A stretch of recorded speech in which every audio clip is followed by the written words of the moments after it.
अगल बगल के जो लोग उनके चमचे घूमते हैं उनको किनारे करें और ज़रा बनारस की गलियों में घूमेंगे तो बनारस की सच्चाई पता चलेगी। और मैं इतना ज़रूर उनको एक सलाह दूंगा, नसीहत दूंगा कि जहाँ पर 80 घाट पर जहाँ उन्होंने गंगा जी की सफाई के लिए फावड़े चलाए थे, फावड़े चलाकर मिट्टी साफ़ किया था, वहीं बगल में एक 80 नदी जो नगवा नाला के रूप में परिवर्तित हो गई हैं, वहाँ पर ज़रूर 5 डुबकी मोदी जी ज़रूर लगाएं। ये काशी की महान जनता का आशीर्वाद है मेरे साथ, जो काशी के महान लोग बाबा विश्वनाथ की कृपा, उनके भक्त, उन लोगों ने मुझे आशीर्वाद दिया और उनका आशीर्वाद 4,60,000 से ऊपर मुझे मिला है मत। जनता उनको सम्मान नहीं दे रही, वो सत्ता के बल पे, पैसे के बल पे और अपने दबाव के बल पे चुनाव जीत कर जा रहे हैं। जनता का प्यार, आशीर्वाद उनके साथ नहीं। वाराणसी में नरेंद्र मोदी की फीकी जीत, क्या अजय राय जो इंडिया गठबंधन के वाराणसी से उम्मीदवार हैं, यूपी कांग्रेस के अध्यक्ष, उनकी खुली चुनौती के रूप में सामने देखने को आई है? इस बारे में ज़्यादा बात करने के लिए हमारे साथ सीधे अजय राय जी ही मौजूद हैं। चूँकि 1,52,513 मतों से विजयी हुए हैं प्रधानमंत्री नरेंद्र मोदी, जो बनारस से आपके खिलाफ लड़ रहे थे, क्या लग रहा है 10 लाख के फ़र्क मार्जिन का दावा किया जा रहा था और महज 1,52,513 से ही संतोष करना पड़ रहा है? देखिए रोशन जी, ये काशी की महान जनता का आशीर्वाद है मेरे साथ, जो काशी के महान लोग बाबा विश्वनाथ की कृपा, उनके भक्त, उन लोगों ने मुझे आशीर्वाद दिया और उनका आशीर्वाद 4,60,000 से ऊपर मुझे मिला है मत। आप सोच सकते हैं कि निश्चित तौर से ये मोदी जी की नैतिक हार है। नैतिक हार इसलिए कहूँगा कि 10 लाख से जीतने की बात कहते थे, पिछली बार भी 4 लाख से ज़्यादा मार्जिन से जीते थे, इस बार 1,52,000 पे सिमट के रह गए। इससे साबित होता है कि पूरी तरीके से नरेंद्र मोदी जी बनारस के अंदर फीके पड़ गए हैं। बनारस के अंदर जनता उनको सम्मान नहीं दे रही, वो सत्ता के बल पे, पैसे के बल पे और अपने दबाव के बल पे चुनाव जीत कर जा रहे हैं। जनता का प्यार, आशीर्वाद उनके साथ नहीं।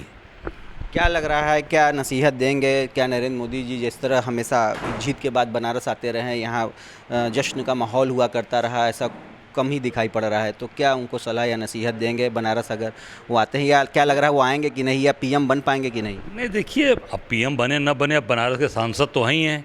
अब उनको आके बनारस के अंदर बनारस की सच्चाई से वाकिफ़ होना चाहिए। वो जो उनके अगल बगल के जो लोग उनके चमचे घूमते हैं उनको किनारे करें और ज़रा बनारस की गलियों में घूमेंगे तो बनारस की सच्चाई पता चलेगी। और मैं इतना ज़रूर उनको एक सलाह दूंगा, नसीहत दूंगा कि जहाँ पर 80 घाट पर जहाँ उन्होंने गंगा जी की सफाई के लिए फावड़े चलाए थे, फावड़े चलाकर मिट्टी साफ़ किया था, वहीं बगल में एक 80 नदी जो नगवा नाला के रूप में परिवर्तित हो गई हैं, वहाँ पर ज़रूर 5 डुबकी मोदी जी ज़रूर लगाएं, 5 डुबकी लगाएं और वहाँ का जल आचमन करें। उनको बनारस की वस्तुस्थिति पता चल जाएगी। ये मेरा नसीहत है, मैं उनको सुझाव दूंगा तो काशी की चीज़ों को ज़रूर समझ पाएंगे। हार के बाद भी आप के तेवर कम होते दिखाई नहीं पड़ रहे हैं। आखिर में नरेंद्र मोदी तो जीत ही गए। अरे यार, हम काशी वासी हैं, बाबा विश्वनाथ के भक्त हैं, हम लोग सच्चाई पे लड़ते हैं, ईमानदारी पे लड़ते हैं। जो सही बात है, हकीकत है, वो आपको बताते हैं और दिखाते भी हैं। आपसे भी वही बात कहते हैं, तो हम हकीकत के साथ खड़े हैं। इसलिए मेरे चेहरे पे कोई सिकन नहीं है कि मैं परेशान होके या मैं झूठी बात बोल के या पैसे बांट कर या सत्ता के दबाव पर मैं चुनाव जीतूँ। नहीं, हमेशा जनता का दिल जीतकर, जनता के सुख दुख में खड़े रहकर और जनता के विश्वास को हमेशा अर्जित किया है, उसके अनुसार हम लोग चुनाव लड़ते हैं। 5 बार में विधायक रहे, जनता का काम करके रहे। बनारस में भी जनता का प्यार, काशी की जनता ने अभूतपूर्व प्यार दिया। 4,60,000 वोट पाना प्रधानमंत्री के खिलाफ, मैं समझता हूँ कि मैं सौभाग्यशाली हूँ कि काशी की जनता का इतना प्यार, आशीर्वाद मुझे मिला है। उत्तर प्रदेश में भी आपके कहा जाए कि बदौलत एक आधा दर्जन से ज़्यादा सीटों पर कब्जा हुआ है। जहाँ जल्दी खाता तक खुलने की बात मानी जाती थी कि नहीं हो पा रहा है, वहाँ आधा दर्जन सीटें अभी तक डिक्लेयर हो चुकी हैं।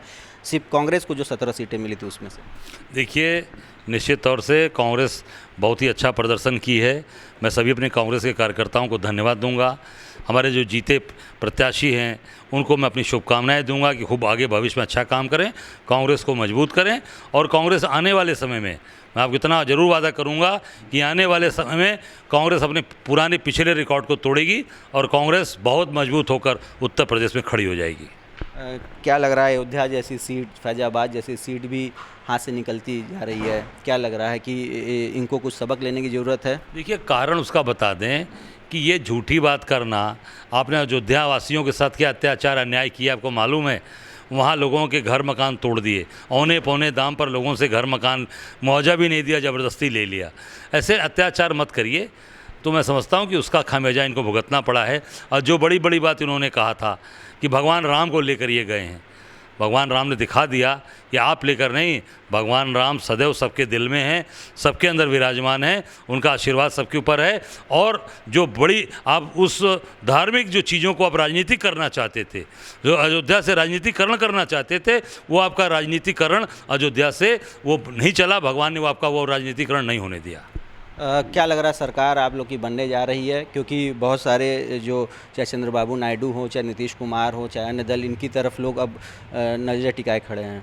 नहीं, निश्चित तौर से लोग आएंगे। देखिए, जो संविधान की रक्षा करने की बात सामने आई है, जो आरक्षण बचाने की बात आई है, बेरोजगारी दूर करने की बात आई है, महंगाई दूर करने की बात आई है, मैं समझता हूँ कि सभी लोग जो भी इस चीज़ को समझेंगे, दल के लोग, वो ज़रूर इस इंडिया गठबंधन के साथ खड़े होंगे और इंडिया गठबंधन की सरकार को ज़रूर बनाएंगे, ताकि ऐसे जो महंगाई कॉरपोरेट के लिए काम करते थे उनसे मुक्ति मिले और हिंदुस्तान में लोकतंत्र व्यवस्था चले और पूरी तरीके से उसमें इस देश को अमन चैन मिले।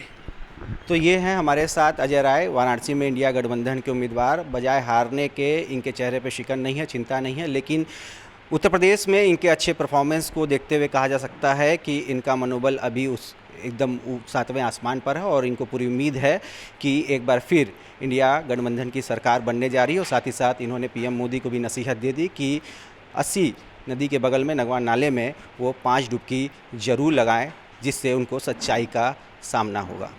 रोशन जायसवाल, वाराणसी, यूपी तक।